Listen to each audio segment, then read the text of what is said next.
What's up mga kaguhit? Welcome na naman nga sa panibago nating vlog. At ngayon nga igagawa tayo ng family picture. At sa paggawa ko nga pala ng portrait, inuuna ko muna yung outline. Alangan naman ikaw, huy, chawat! Para hindi na rin tayo mahirapan kapag dating natin sa shading o skin tone. At ayun nga mga kaguhit, dumako na tayo sa skin tone o sa shading ng face. Kapag gumagawa nga pala ako ng portrait, inuuna ko muna yung mata. Hindi ko nga lang naisama kasi nakalimutan ko. Uy, sorry na. Oo.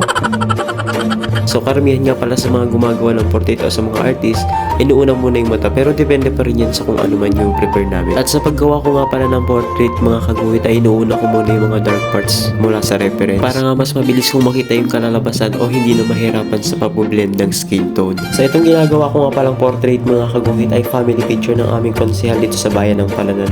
Uy, sana all may pa-credit. Chawat! At hindi nga pala mismong family member ng aking iginuhit ang nagpagawa nito. Pinasadya nga palang pinagawa sa akin to ng isang teacher dahil daw pala regalo sa kanila. Sana all may regalo. Chawat! Sana all. At first time ko nga rin palang gumawa ng family picture mga kaguhit with 5 members. Doon kasi sa mga previous portrait na ginawa ko ay isa o dalawang member lang. Member.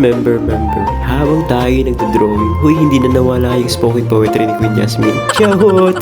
So after nga pala ng shading sa skin tone ay isinusunod ko naman yung buhok. Tulad nga ng sabi ko kanina, inuuna ko muna yung mga dark parts bago yung mga highlights. At yung ginagamit ko nga pala sa pag-highlight ay tinatawag natin na lidded eraser. Check nyo na sa yellow basket. Chawot! Wala ko nun. At itong part nga pala na ginagawa ko mga kaguhit ay yung mayor ng aming bayan. At dito nga rin pala ako medyo natagalan kasi mas darker yung shade ng damit niya kumpara dun sa shade ng ibang object. At ito na nga pala yung last family member ng portrait na gagawin ko. At nung una nga rin pala mga kaguhit ay medyo nahirapan ako. Kasi nung unang shade ko sa mata niya ay parang hindi niya kamukha. Kaya parang nalulust hope ako. Huy, chawot! Yun pala yung nagkamali lang ako sa paglalagay ng highlight sa mata. Kasi magkamali ka lang ng isang linya, hindi niya na magiging kamukha. At ayun nga mga kaguhit, nagtimpla na rin ako ng kape, pampalubag loob. Hoy, joke lang, Starbucks yarn. Chawot! Sana all. Baso lang naman eh. Magkape kita mo, ikapat ka ka. At ayun nga mga kaguhit, balik na tayo sa portrait na ginagawa natin. At halos tapos ko na nga pala yung portrait sa part na to. Gagawin ko na nga lang pala yung linya-linya ng damit. At ito na nga pala yung pinaka-exciting part sa lahat, yung paglalagay ng lagda at pangalan.